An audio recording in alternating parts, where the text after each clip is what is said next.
आज फिर वहीं खड़े हैं जहां खड़े थे। फिर वहीं क्यों पहुंचे हैं जहां से चले थे। रुक गए हैं, थक गए हैं, सफर सारा ही रायगां हो जैसे।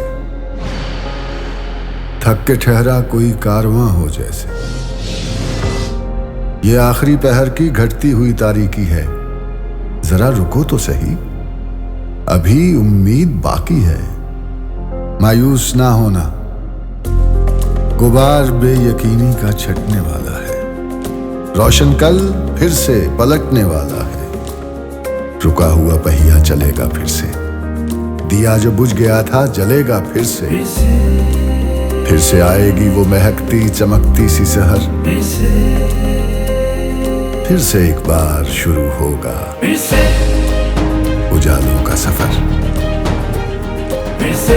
खिज़ां के बाद खिलते हुए फूलों की तरह फिर से मुस्कुराएंगे मजदूर और दहकान मेरे। पहले भी संवारा है हमने इस वतन को, लौटाएंगे बहारें फिर से हम ही।